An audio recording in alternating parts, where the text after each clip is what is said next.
क्या आपने कभी ये चीज नोटिस की है कि भगवान शिव का 3 अंक से खास संबंध है। उनके त्रिशूल में भी 3 भाग होते हैं, उनकी आंखें भी 3 हैं, उनके माथे पे त्रिपुंड 3 रेखाओं से बना हुआ है। आखिर क्यों भगवान शिव को 3 अंक से इतना लगाव है? भगवान शिव को देवों का देव कहा जाता है। उनका 3 अंक से गहरा नाता है। 3 अंक को शुभ माना जाता है।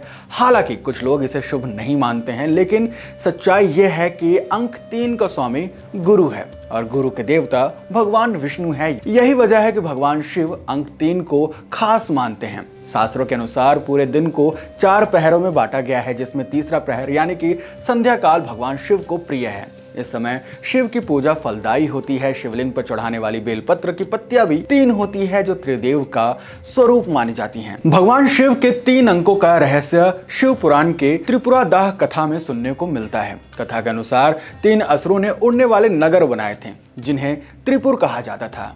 ये नगर अलग अलग दिशाओं में उड़ते रहते थे, जिसे देवताओं को बहुत परेशानी होती थी। इस नगर को नष्ट करने के लिए एक ही बाण की जरूरत थी, लेकिन यह तभी संभव था जब तीनों नगर एक ही सीध में आते।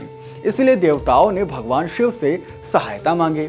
भगवान शिव ने धरती को रथ बनाया और सूर्य और चंद्रमा को पहिए बना लिए। मंदार पर्वत को धनुष और काल सर्प को प्रत्यंचा बनाया। एक दिन जब तीनों नगर सीध में आए, तब भगवान शिव ने बाण चला दिया और ये तीनों नगर जलकर राख हो गए। इसके बाद भगवान शिव को त्रिपुरारी कहा गया। शिव का यह प्रिय अस्त्र त्रिशूल भी 3 अंकों से जुड़ा हुआ है।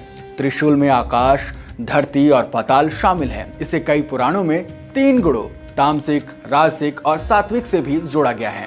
भगवान शिव को त्रिशूल भेंट करने से शत्रु और भय दूर होते हैं, ऐसा कहा जाता है। भगवान शिव के 3 नेत्र भी विशेष हैं। उनकी तीसरी आंख कुपित होने पर ही खुलती है, जिससे पापियों का नाश हो जाता है।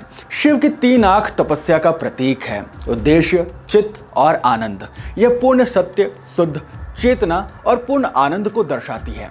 शिव के माथे पर त्रिपुंड यानी कि 3 रेखाएं आत्म संरक्षण, आत्म प्रचार और आत्मबोध को दर्शाती है।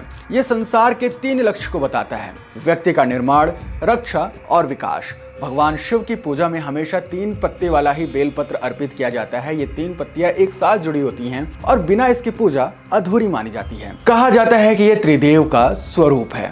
उम्मीद है कि आप महादेव के 3 अंक के साथ के खास कनेक्शन को समझ चुके होंगे और ऐसे ही वीडियोस के लिए आप हमें सब्सक्राइब करें और हाँ, इस वीडियो को अपने फैमिली मेंबर्स तक जरूर पहुंचाएं। मिलते हैं आपसे अगले वीडियो में।